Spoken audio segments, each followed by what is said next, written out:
Hello friends, welcome to my channel. ಎಲ್ಲರೂ ಹೇಗಿದ್ದೀರಾ friends? ಎಲ್ಲರೂ ಚೆನ್ನಾಗಿದ್ದೀರ ಅಂತ ಭಾವಿಸ್ತೀನಿ. ಇವತ್ತು ನಮ್ಮ ಮನೆಯಲ್ಲಿ ಹೊಸ ಅತಿಥಿ ಬಂದಿದ್ದಾಳೆ. ಏನು ಅಂತ ನೋಡ್ತೀರಾ? ಬನ್ನಿ ತೋರಿಸ್ತೀನಿ. ನೋಡೋಕೆ ರೆಡಿ ಇದ್ದೀರಾ? ನೋಡಿರಿ, ಇವಳೇ ನಮ್ಮದು ಹೊಸ ಅತಿಥಿ. ಈಗ ಬೆಳಿಗ್ಗೆ 8:30 ಗಂಟೆಗೆ ಇವಳದು ಡೇಟ್ ಆಫ್ ಬರ್ತು. ಓಕೆನಾ? ಈಗ 8:30 ಗಂಟೆಗೆ ಡೇಟ್ ಆಫ್ ಬರ್ತು. ಈಗ ಹುಟ್ಟಿದ್ದಾಳೆ. ಸೊ ಅದನ್ನು ಹಾಗೆ ಹುಟ್ಟೋದನ್ನೇ ವೀಡಿಯೋ ಹಿಡೀಲಿಲ್ಲ, ಯಾಕಂದರೆ ದೃಷ್ಟಿ ಆಗುತ್ತೆ ಅವರಮ್ಮಗಂತ. ಸಾರಿ.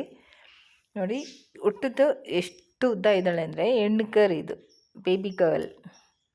ನಾವು ಬಟ್ಟೆ ತಗೊಂಡು ನೀಟಾಗಿ ಅದ್ರ ಮೇಲಿರೋ ಕಸ ಎಲ್ಲ ಬರುತ್ತೆ, ಮತ್ತು ಮುಖಕ್ಕೆ ಮಾಸ್ಕ್ ಇರುತ್ತೆ ಫ್ರೆಂಡ್ಸ್, ಅದನ್ನು ರಿಮೂವ್ ಮಾಡಿ ನಾವು ಒರೆಸ್ಬೇಕು, ಇಲ್ಲಾಂದರೆ ಅದು ಉಸಿರಾಡೋಕ್ಕೆ ಚಾನ್ಸ್ ಇರೋಲ್ಲ. ಓಕೆನಾ? ನೋಡಿ, ಎಷ್ಟು ನೀಟಾಗಿ ಒರೆಸಿದ್ರು ಅವಳು ಬಿದ್ದು ಮಣ್ಣಿಗೆ ಹೋಗ್ತಾಳೆ. ನೋಡಿ, ಅವ್ರ ಅಮ್ಮ ನಿಕ್ಕಕ್ಕೆ ಅವಳನ್ನ ಪರದಾಡ್ತಾಳೆ. ನಾವು ಬಿಟ್ಟಿಲ್ಲ, ಆದ್ರೂ ಅದು ನಿಲ್ಲಿಲ್ಲ.